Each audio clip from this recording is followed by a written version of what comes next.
వజ్రగిరి అనే ఒక రాజ్యానికి విశ్వదత్తుడు రాజు. ఆయనకు చందన్న అనే ఒక కూతురు కూడా ఉంది. చాలా అందగత్తె, అంతే తెలివైనది కూడాను. ఒకరోజు సాయంత్రం మహారాజు తన మంత్రి సారంగుణ్ణి పిలిపించి ఇలా చెప్తాడు.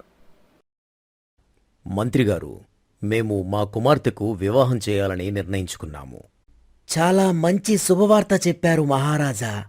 మీ తర్వాత ఈ రాజ్యానికి మహారాజయ్యే అర్హత మీ బావమర్ది ప్రతాపుడికి ఉన్నది. నేను నా కూతురి వివాహం గురించి మాట్లాడుతుంటే నువ్వు ప్రతాపుడి గురించి ఎందుకు మాట్లాడుతున్నావు? అదేమిటి మహారాజా, ఎప్పటినుండో మహారాణిగారు యువరాణిని తన తమ్ముడికిచ్చి పెళ్లి చేయాలని అనుకుంటున్నారు కదా. మహారాణిగారు ఆశపడ్డ మాట వాస్తవం. కాని యువరానికి ప్రతాపుడి మీద ఏమాత్రం ఆసక్తి లేదు. అతను అంత సమర్థుడేమీ కాదు. మహారాణిగారి తమ్ముడవడం చేత ఈ భవనంలో ఉన్నాడు. మరి ఇప్పుడు యువరానికి వరుడు మాట ఏమిటి మహారాజా?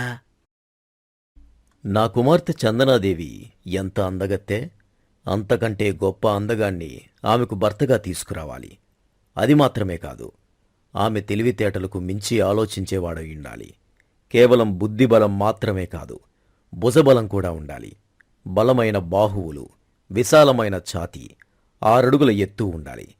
అటువంటి వ్యక్తులు ఏ రాజ్యంలో ఉన్నా వారందరినీ ఒకచోటకి రప్పించి వారిలో సమర్థులను నా కుమార్తెకు సరిజోడీని ఎంపిక చేసి అతడితో నా కూతురు వివాహం జరప నిశ్చయించినాము. చిత్తం ప్రభు, తమరు ఆజ్ఞాపించిన విధంగానే దేశ విదేశాల నుండి అర్హులైన యువరాజులను పిలిపించి వారిలో సమర్థులని నాకు అనిపించిన వారిని మీ ముందు ప్రవేశపెడతాను. కాని ఈ విషయం తెలిస్తే ప్రతాపుడు... అది మా కుటుంబ విషయం. నువ్వు వెళ్ళి ఈ విజ్రాగిరికి నా తర్వాత రాజయ్యే ఒక వీరుణ్ణి వెతికి తీసుకురా అని మహారాజు ఆజ్ఞాపించాడు. మంత్రి అక్కడ్నుంచి వెళ్ళిపోయాడు. ఇదంతా చాటుగా నిలబడి ప్రతాపుడు విన్నాడు. వెంటనే ఆవేశంగా తన అక్క మహారాణి వద్దకు వెళ్ళాడు. ఏమిటి తమ్ముడు, ఆవేశంగా కనిపిస్తున్నావు? నిన్నెవరైనా ఏమైనా అన్నారా? ఎవరు ఎన్ని మాటలన్నా ఇన్నాళ్ళు నీకోసం నేను ఇక్కడ ఉన్నాను. ఇక మీదట ఉండలేను. నిన్ను అవమానించిన ఆ వ్యక్తి ఎవరో చెప్పు. తక్షణమే వారిని చెరసాలలో బందీని చేస్తాను. అయితే బావగారి నువ్వు చెరసాలకు పంపించగలవా? తమ్ముడు అలా మాట్లాడ్డంతో మహారాణికి కోపమొచ్చింది. తమ్ముడు, ఏంటి నీ ప్రేలాపన? ఈ మాట మహారాజు వారు వింటే నిన్ను చెరసాలకు పంపగలరు.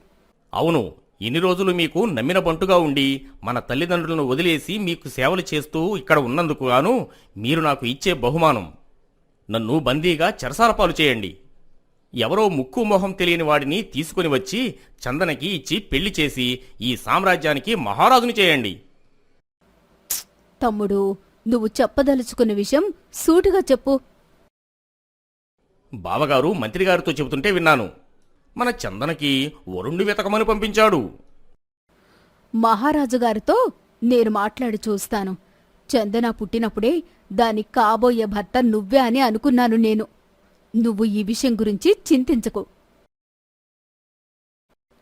అని చెప్పి మహారాణి మహారాజు వద్దకు చాలా ఆవేశంగా వెళ్ళింది.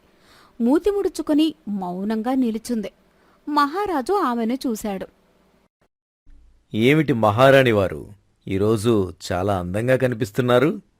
బహుశా ఆవేశం వల్ల వచ్చిన అందం కాబోలు. ఆడవారికి ఆవేశం ఆభరణం లాంటిది. సహజ సౌందర్యవంతులైన ఆడవారిని ఆవేశం మరింత అందంగా చూపిస్తుంది. ఇప్పుడు నేను మీతో సరసాలాడ్డం కోసం రాలేదు. యుద్ధం చేద్దామని వచ్చారా మహారాణి? డాలు, కత్తి ఏమీ కనిపించడం లేదు. ఓహో, మీ ఆడవారికి కత్తులతో పనే ఉంది. అంతకంటే పదునైన మాటలతో యుద్ధం చేస్తారు కదా. చందనకు వరుణ్ణి చూడమని మంత్రిగారితో చెప్పారా? అవును. మీ కంటి ముందే తిరుగుతున్న మా తమ్ముడు మీకు కనిపించలేదా? అతనిలో ఒక రాజుకు ఉండవలసిన లక్షణాలు కనిపించలేదు. శత్రువులు దండెత్తి వస్తే వారితో పోరాడే వీరత్వం కనిపించలేదు. నలుగురు మల్లయోధుల్ని పిలిచి పోటీ ఏర్పాటు చేసి పరీక్షించి చూడండి. వీరుడు కాదు అని నిరూపించండి. తెలుస్తూనే ఉంది అతని వీరత్వం.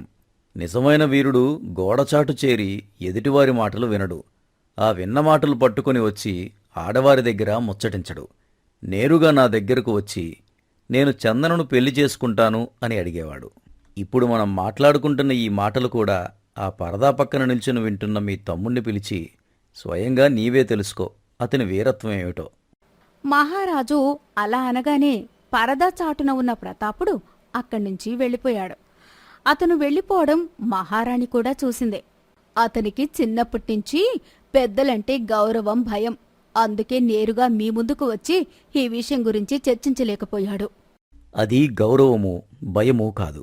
అతని చేతగానితనం, అతని అసమర్థత. అతనికి ఇచ్చి చందనని పెళ్లి చేయడం కుదరదు. ఇక దీని గురించి చర్చలు అనవసరం. నువ్వు చెప్పు చందన. చిన్నప్పటినుంచి మీరిద్దరూ భార్యాభర్తలే అనుకున్నాను నేను. నీకు ప్రతాపం మీద ఎటువంటి ప్రేమ, అభిమానం లేదా? అమ్మా, చిన్నప్పటినుంచి నేను కలిసిమెలిసి పెరగడం వలనో, ఎప్పుడూ నా కళ్ల ముందే తిరుగుతూ ఉండడం వలనో నాకు ప్రతాపుని పెళ్లి చేసుకోవాలి అన్న ఆలోచన రాలేదు. అయినా నాన్నగారు కేవలం నా భవిష్యత్తు మాత్రమే కాదు, మన రాజ్యంలోని ప్రజల భవిష్యత్తు కూడా ఆలోచించి నిర్ణయం తీసుకుంటారు. కనుక నేను ఆయన నిర్ణయాన్ని సమర్థిస్తున్నాను. మహారాజు చందన ఖచ్చితంగా అలా చెప్పడంతో మహారాణి మౌనంగా అక్కడ్నుంచి వెళ్ళిపోయింది. ఇలా కొద్ది రోజులు గడిచిన తర్వాత మంత్రి ఓ 2 యువకులను తీసుకుని రాజు వద్దకు వచ్చాడు. మహారాజా, మన చుట్టుపక్కల రాజ్యాలన్నీ తిరిగి ఎంతోమంది యువకులను పరీక్షించి జల్లెడపట్టి చివరగా ఓ 2 వీరులను మీ ముందుకు తీసుకువచ్చాను. వీరిలో ఎవరు సరైన వారో మీరే నిర్ణయించి చెప్పండి అని మంత్రి అన్నాడు.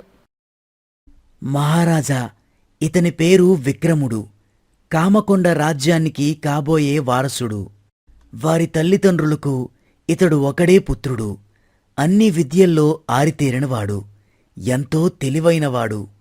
ఇతను గుర్రమెక్కితే కాంతి వేగంతో దూసుకుపోగలడు. కత్తి పడితే శత్రువుల తలలు క్షణాల్లో గాలిలో ఎగరవేయగలడు. ఏనుగులను సైతం ఒంటిచేత్తో పడేయగలడు ఈ విక్రముడు. ఇక ఈ 2వ వ్యక్తి పేరు పురుషోత్తముడు. మహాపండితుడు. విద్యల్లోనూ ఆరితేరినవాడు. నందగిరిరాజు మహేశ్వరుడి 3 సంతానంలో చివరివాడు. సరే, ఈరోజు వీరిద్దరిని విశ్రాంతి తీసుకోమని చెప్పు. రేపు ఉదయం వీరిద్దరిలో చందనాదేవికి సరైన వ్యక్తి ఎవరు అనేది నేను నిర్ణయిస్తాను అని చెప్పి యువరాణి చందన వైపు చూశాడు. చందన కూడా సరే అన్నట్టు తల ఊపింది. ఎవరక్కడా? మీరు ఇద్దరికీ బస ఏర్పాట్లు చూడండి అంటూ మంత్రి ఆ 2 యువకులను తీసుకుని అక్కడ్నుంచి వెళ్ళిపోయాడు. ఇంతలో అక్కడికి ప్రతాపుడు వచ్చాడు. మహారాజా, ఎంతో మందిని జల్లెడపట్టి తీసుకువచ్చిన ఆ 2 వీరులతో నాకు మల్లయుద్ధం ఏర్పాటు చేయండి. వారిద్దరిని మట్టి కరిపించి నేను ఎంతటి వీరున్నో నిరూపించుకుంటాను. చందనను నా సొంతం చేసుకుంటాను. నిన్ను పెళ్లి చేసుకోవడం ఏమాత్రం ఇష్టం లేదని నా కూతురు చెప్పినా కూడా నువ్విలా అడుగుతున్నావంటే ఈ అమాయకత్వానికి మాకు నవ్వొస్తుంది. వెళ్ళు, కొన్ని కొత్త గజాలను మన సైన్యంలోకి తీసుకొని వాటికి తర్ఫీదును ఇవ్వమని చెప్పాను. ఆ పని ఎలా జరుగుతుందో చూడు. మహారాజు, యువరాణి ప్రతాపుడిని అలా చులకన చేసి మాట్లాడడం తనకు ఏమాత్రం నచ్చలేదు. కాని అతను చెయ్యగలిగింది కూడా ఏమీ లేదు. అందుకే మౌనంగా తల దించుకుని అక్కడ్నుంచి వెళ్ళిపోయాడు.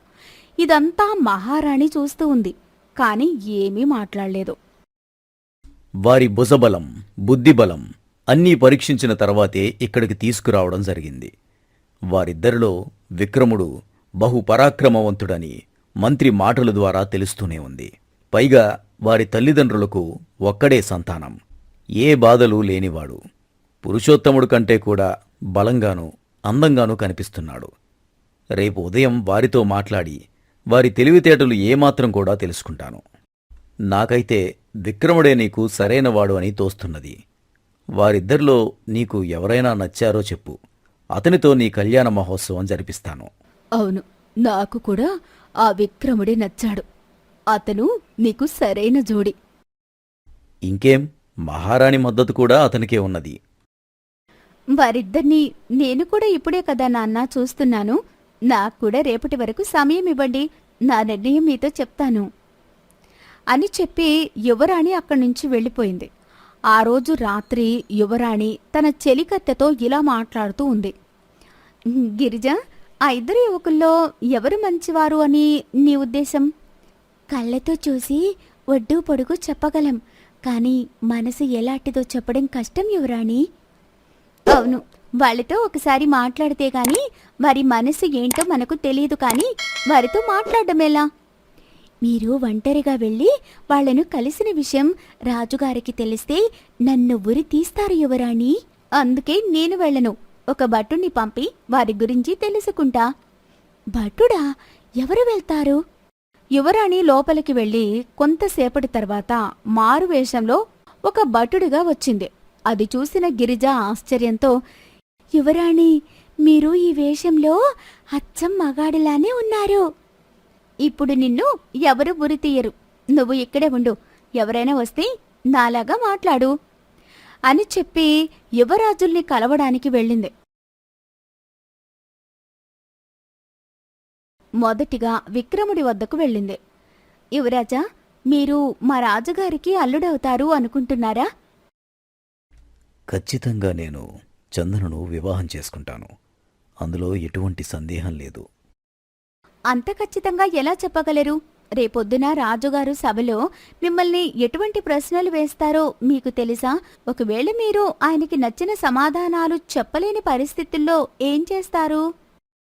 రాజుగారు ఎలాంటి ప్రశ్నలు వేస్తారో నీకు తెలుసా? తెలిస్తే చెప్పు. నేను చందనని పెళ్లి చేసుకుని రాజ్యానికి రాజవ్వగానే నిన్ను సైన్యాధిపతిని చేస్తాను అని విక్రముడు ఏదో మాట్లాడుతూ ఉండగా ఇంతలో అక్కడికి ప్రతాపుడు వస్తాడు. మారువేషంలో ఉన్న చందనాను చూసి, ఏయ్, ఎవరు నువ్వు? ఈ సమయంలో నీకు ఇక్కడ ఏం పని? ఇంతకు ముందు నిన్ను ఈ భవనంలో ఎప్పుడూ చూడలేదే. అయ్యా, నేను ఈ రాజ్యానికి కొత్త. ఈ మధ్య మీ సైన్యంలోకి కొన్ని ఏనుగులను తోలుకొని వచ్చాను. అందుచేత మునిపెన్నడూ మీరు నన్ను చూసి ఉండలేదు.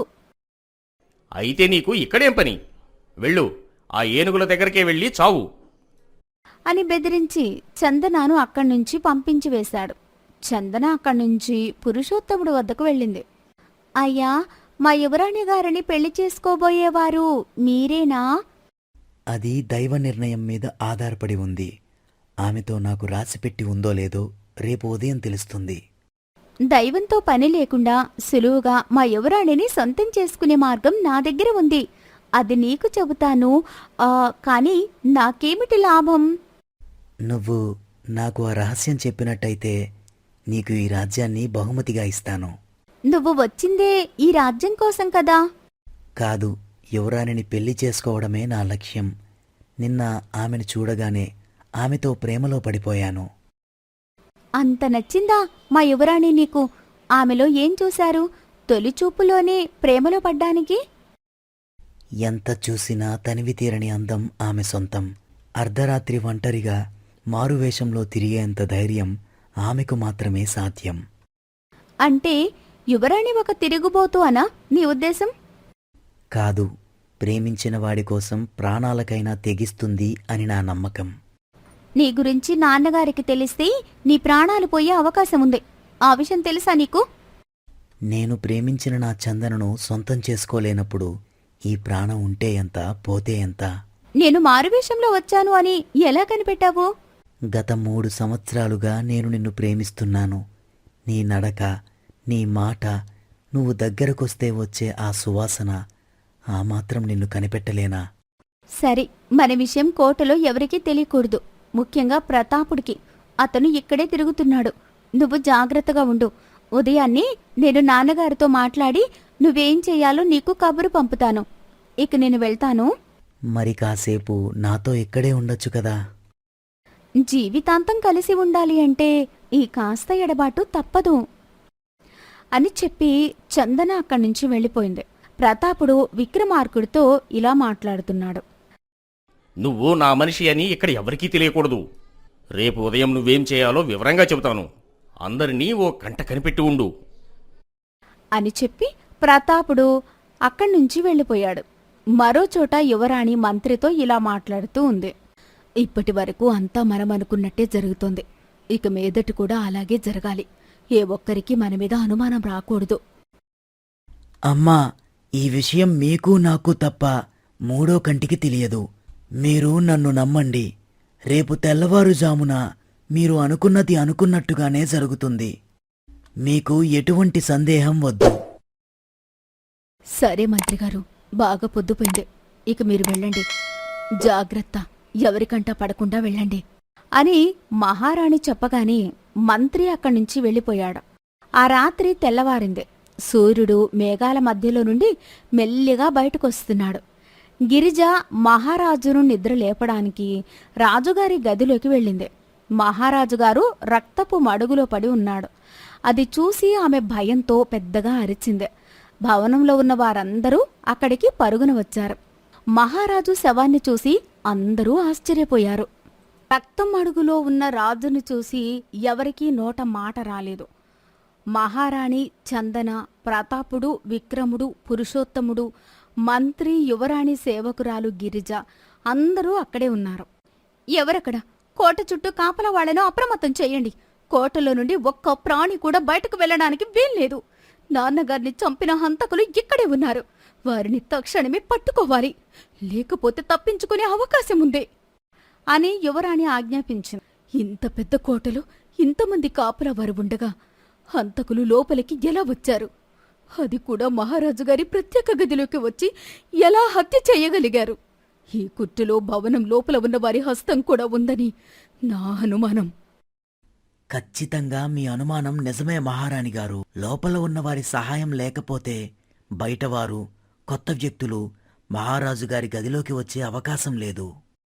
అయినా మహారాజు గారిని హత్య చేసే అంత ధైర్యం ఈ రాజ్యంలో ఎవరికి ఉన్నది? ఖచ్చితంగా ఇది ఎవరో శత్రురాజ్యం వారు చేసిన పని. శత్రువులతో చేతులు కలిపి ఆ హంతకుల్ని కోటలోకి రప్పించిన ఆ నమ్మక ద్రోహి మన మధ్యలోనే ఉన్నారు. ఆ ద్రోహి ఎవరో తెలిస్తే వాణ్ణి నా కత్తితో ముక్కలు ముక్కలుగా నరికి వాడి తల ఈ కోట గుమ్మానికి దిష్టి గుమ్మడికాయలా వేలాడదీస్తాను. ఇక్కడ ఇంతమంది మాట్లాడుతున్నా పురుషోత్తముడు ఏమీ మాట్లాడడం లేదు. నాకెందుకో అతని మీదే అనుమానంగా ఉన్నది. హత్య చేసిన వారు తమ మీద సందేహం రాకూడదని ఆవేశంగానూ అతిగానూ మాట్లాడుతున్నారని నాకు అనుమానంగా ఉన్నది. అంటే నీ ఉద్దేశం మేమందరం రాజుగారి హత్యలో కుట్రదారులమనా? మీరందరూ అని కాదు, మీలో ఎవరో ఒకరు లేదా అంతకంటే ఎక్కువ మంది కూడా చేతులు కలిపి ఉండవచ్చు. ఇతను ఇక్కడికి వచ్చినప్పటి నుండి నేను గమనిస్తూ ఉన్నాను. ఇతని చూపులు ఎవరికోసమో వెతుకుతున్నాయి. ఇతను ఎవరితోనూ ఎక్కువగా మాట్లాడింది లేదు. అంటే ఇతను తను చేయవలసిన కార్యం కోసం ఎదురు చూస్తున్నాడు అని నాకు ఇప్పుడు అర్థమవుతున్నది. ఇతన్ని వెంటనే బంధించి తగిన శిక్ష విధించండి. సరైన సాక్ష్యాధారాలు లేకుండా ఎవరినీ శిక్షించడం కుదరని పని. రాజుగారిని హత్య చేసిన హంతకులను తక్షణమే గుర్తించాలి. అసలు కోటలోనికి కొత్తగా ప్రవేశించిన వ్యక్తులెవరు? ఇంకెవరు? తమరు వెంట పెట్టుకుని తీసుకువచ్చారు కదా, వీరుడు శూరుడు అని. విక్రముడు, పురుషోత్తముడు, వీరిద్దరే. వీరిద్దరికీ 2 గదులు కేటాయించి అక్కడ వారిని విడిచిపెట్టి నేను నా గృహమునకు బయలుదేరి వెళ్ళాను.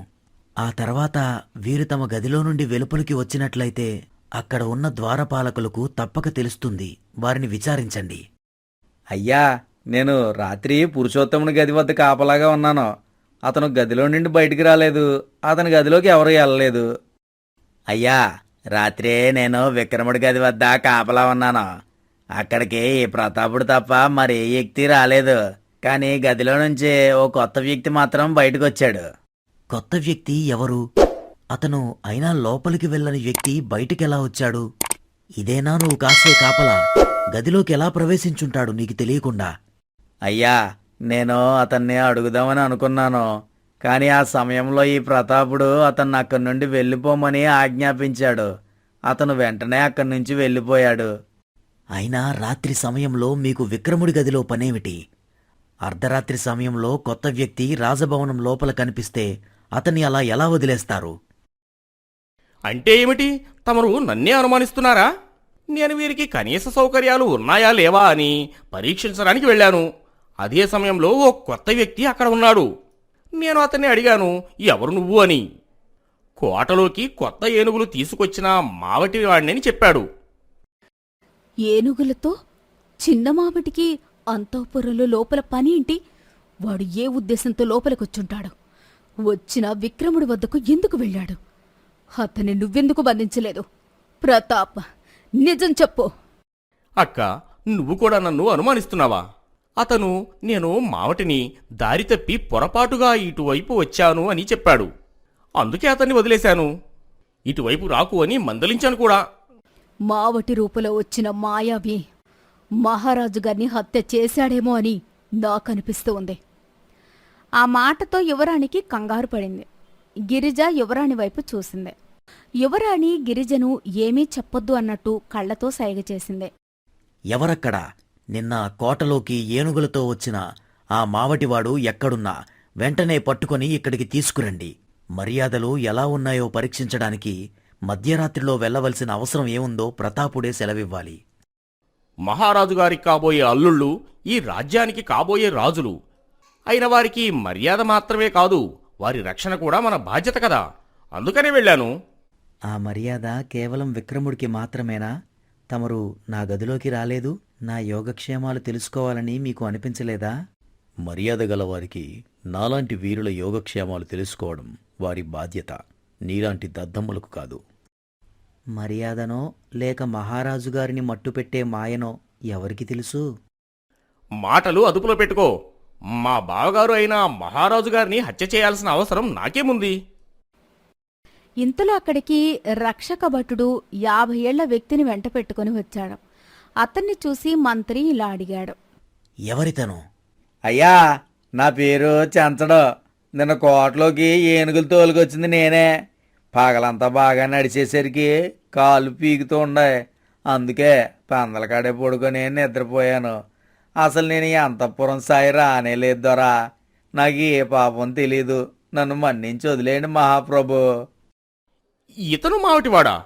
మరి రాత్రి నాకు కనిపించిన ఆ వ్యక్తి ఎవరు? ఇదంతా ఏదో అయోమయంగా ఉంది. మరి రాత్రి ప్రతాపం చూసిన కొత్త వ్యక్తి ఎవరు? విక్రముని ఎందుకు కలిసినట్టు అని మహారాణి అడగ్గానే పురుషోత్తముడు చందన వైపు చూశాడు. ఇక ఈ విషయం దాచిపెట్టి ప్రయోజనం లేదు. చందన, నువ్వు నిజం దాచడం వల్ల అసలైన హంతకులు తప్పించుకునే ప్రమాదం కూడా ఉంది. రాత్రి నేను మారువేషంలో వీరిద్దరి గురించి తెలుసుకోవడానికి వెళ్ళాను. ఆ సమయంలోనే నన్ను ప్రతాపుడు చూశాడు. వీరిద్దరి గురించి తెలుసుకోవడానికి నువ్వు చేసిన ప్రయత్నం సబబుగానే ఉంది. కానీ ఇక్కడ అర్థం కాని విషయం ఏమిటంటే, ఈ పురుషోత్తముడు తమరికి ఇదివరకే పరిచయం ఉన్నట్టు పేరు పెట్టి సంబోధిస్తున్నాడు. అవును, 3 ఏళ్ల క్రితం నేను శివదర్శనం కోసం ఈ పురుషోత్తముడి రాజ్యానికి వెళ్లడం జరిగింది. అక్కడే ఇతనితో పరిచయం ఏర్పడింది. అది ప్రేమగా మారింది. నేను ఈ కోటలోకి ఇదివరకే చాలాసార్లు వచ్చాను. యువరాణి గారికి బట్టలు తెచ్చేవాడిలాగా, గాజులు తెచ్చేవాడిలాగా మారువేషంలో వచ్చాను.